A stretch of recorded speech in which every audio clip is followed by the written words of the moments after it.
Ya, Ya. Assalamualaikum warahmatullahi wabarakatuh. Selamat siang semuanya. Kami dari perwakilan tim 4 akan melakukan presentasi mengenai Project Procurement Management.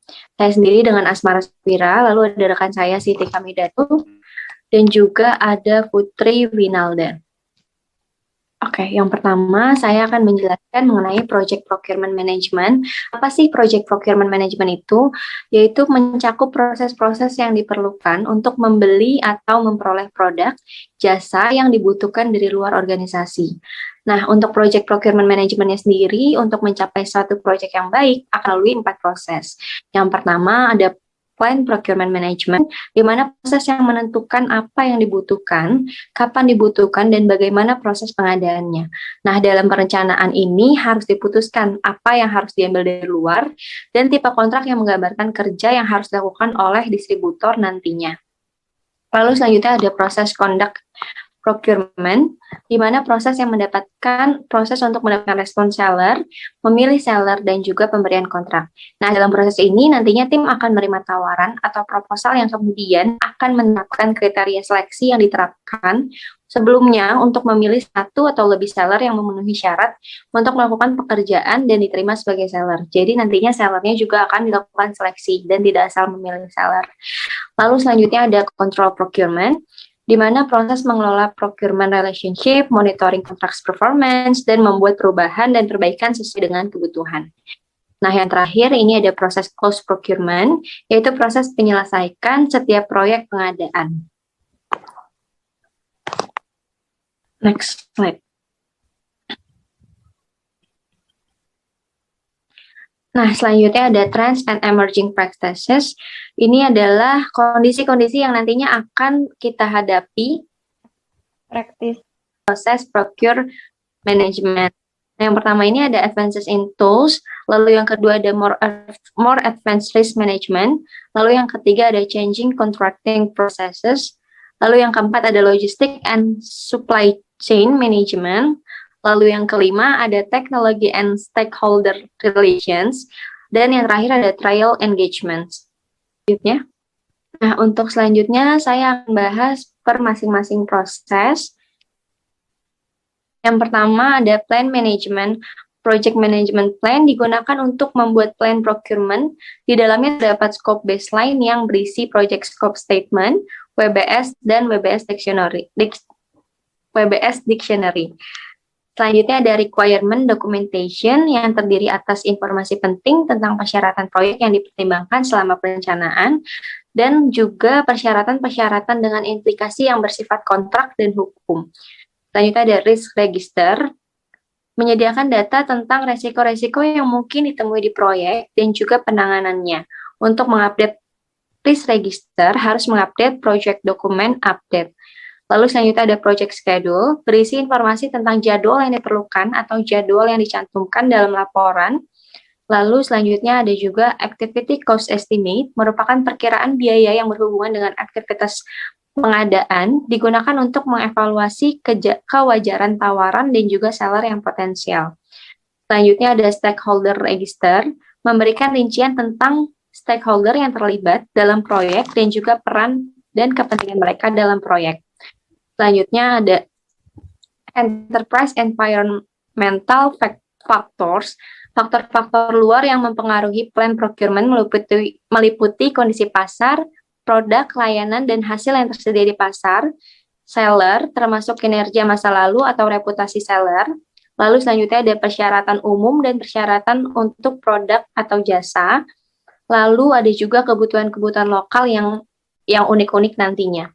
Lalu yang terakhir ada organizational process asset, yang termasuk organizational process asset meliputi kebijakan formal pengadaan, prosedur, dan juga pedoman. Selanjutnya ada sistem manajemen yang dipertimbangkan dalam mengembangkan procurement management plan dan memilih hubungan yang bersifat kontrak yang akan digunakan nantinya.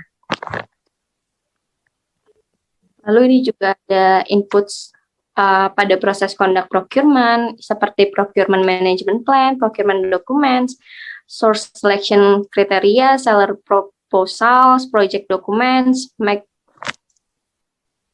make or buy decisions, procurement statement of work, dan yang terakhir ada organizational process asset juga.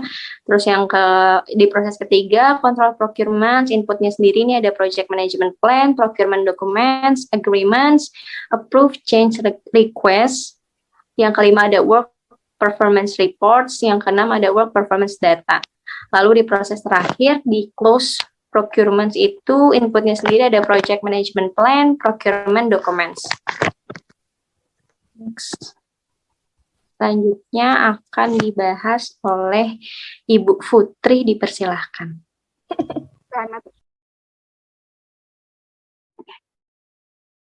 Selamat siang semuanya. Saya mau melanjutkan topik dari Asmara Safira. Di sini ada dokumen project management, terdiri dari agreement. Agreement itu sendiri ada kerumitan tergantung produk rekrutmennya.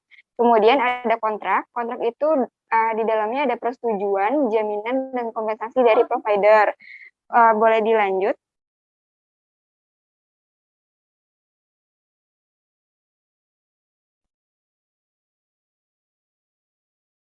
Oke. Nah, di sini juga ada jenis-jenis kontrak. Yang pertama itu ada fixed price kontrak, di mana kategori kontrak ini melibatkan pengaturan harga yang tetap untuk produk, layanan, atau hasil yang akan diberikan. Tipe-tipe kontrak seperti ini ada firm fixed contract, fixed price incentive fee contract, fixed price with economic price adjustment contract. Kemudian ada cost reimburse contract. Di sini merupakan kategori kontrak yang melibatkan pembayaran atau biaya pengganti kepada seller untuk semua biaya yang dikeluarkan untuk pekerja yang telah diselesaikan. Untuk pekerjaan yang sudah diselesaikan. Ditambah biaya yang mewakili keuntungan seller. Tipe-tipe kontrak ini juga diliputi dari cost plus fixed fee contract, cost plus incentive fee contract, cost plus award fee contract. Kemudian yang terakhir ada time and material contract. Time and material contract ini campuran dari kontrak harga tetap dan kontrak harga penggantian. Kontrak ini sering digunakan untuk tambahan staf, akuisisi ahli, dan dukungan luar ketika sebuah pernyataan yang tepat untuk pekerjaan tidak dapat dengan cepat ditentukan. Oke, lanjut Kak.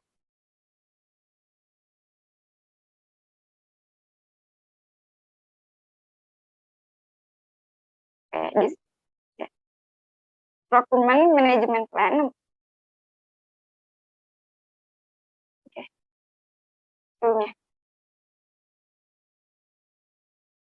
Oke, di sini ada tools dan teknik perencanaan. Di mana ada make or buy decision ini merupakan laporan pekerjaan yang berupa keputusan dari pilihan apakah barang dan jasa diperoleh dari luar organisasi proyek atau akan dilakukan secara internal oleh tim proyek. Yang kedua, di sini ada penilaian ahli. Kemudian yang ketiga ada market research. Market research itu terdiri dari meliputi pemeriksaan industri dan kemampuan vendor tertentu. Poin kedua, terdapat review dari berbagai sumber tentang kemampuan pasar. Poin yang ketiga, dapat mengevaluasi tujuan pengadaan yang dihubungkan dengan perkembangan teknologi serta analis risiko akan mendapat vendor yang dapat menyediakan bahan-bahan atau jasa yang diinginkan. Kemudian yang terakhir ada meeting. Perlu diadakan meeting agar dapat membantu dalam proses plan procurement, agar dapat ditentukan opsi planning, agar dapat ditentukan opsi planning menggantung dalam proses pengadaan. Untuk selanjutnya akan dijelaskan oleh Kak Siti. Selanjutnya kita akan membahas mengenai apakah organisasi akan melakukan outsource atau tidak. Beberapa alasan mengapa proyek PMP khususnya mengadakan atau memutuskan untuk membeli outsource dari luar organisasi. Satu yaitu memperoleh akses keterampilan dan teknologi tertentu.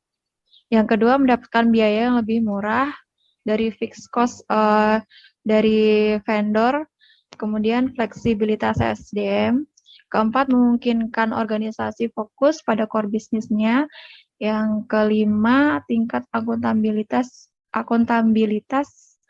berdasarkan kontrak. Yang pertama yaitu memperoleh akses keterampilan dan teknologi. Jadi dengan melakukan kontrak dengan perusahaan outsource penyedia teknologi, maka akan menjamin bahwa sebuah proyek memiliki sumber daya teknologi yang mereka butuhkan sampai dengan proyek selesai. Yang kedua adalah mendapatkan biaya lebih murah dari fixed cost dari vendor, karena perusahaan penyedia outsource teknologi biasanya mereka dapat menghemat biaya berulang dari banyaknya customer yang ingin menggunakan jasa mereka. Jadi biaya yang dikenakan kepada customer akan lebih rendah daripada customer mengadakan sendiri fasilitas dan teknologinya. Yang kemudian fleksibilitas SDM, yaitu dengan menggunakan outsource, maka mereka memiliki kepastian bahwa tersedia SDM untuk melaksanakan serangkaian kegiatan dari proyek manajemen mereka.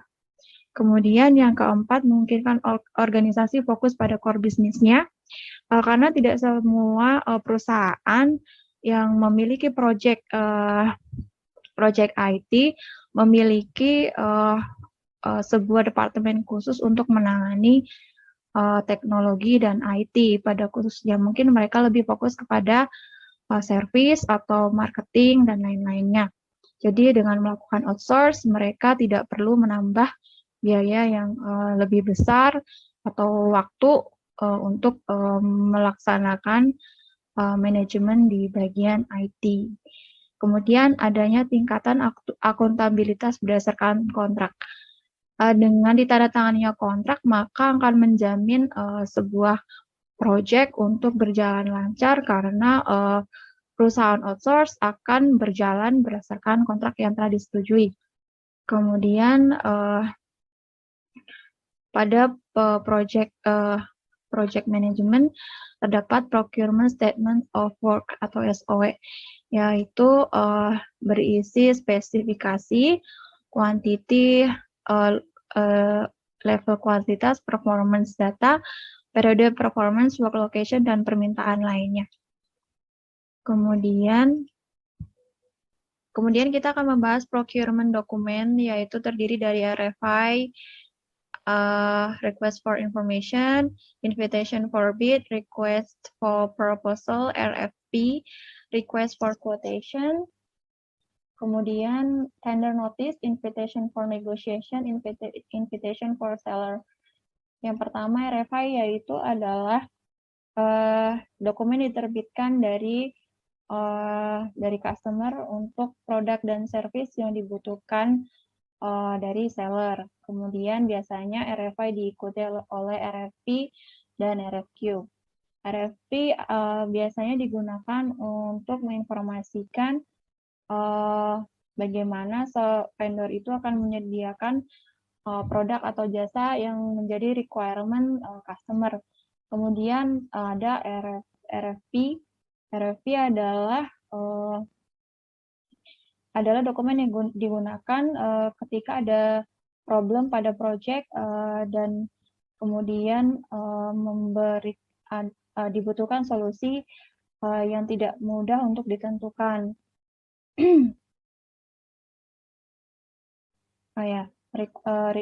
RFP biasanya adalah dokumen yang dibuat untuk mendapatkan respon dari seller tentang produk dan jasa yang mungkin tidak memuaskan kepada customer.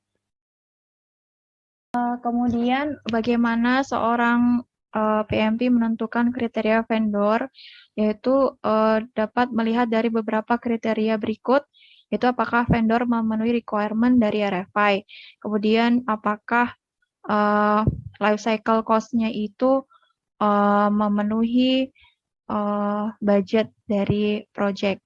Kemudian apakah risiko yang akan didapatkan oleh customer itu minim atau tidak. Kemudian adanya penguasaan teknik dan manajemen dari si vendor ini apakah kredibel atau tidak. Kemudian adanya garansi atas produk atau jasa dari mereka atau tidak. Kemudian adanya kapasitas finansial yang mumpuni dari vendor, karena sebuah proyek besar akan terkendala jika vendornya tidak mampu menyediakan produk atau jasa yang di-require. Kemudian bagaimana performa sebelumnya dari vendor tersebut.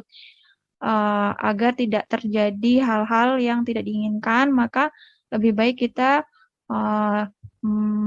men-treasury kembali bagaimana performa dari vendor sebelumnya.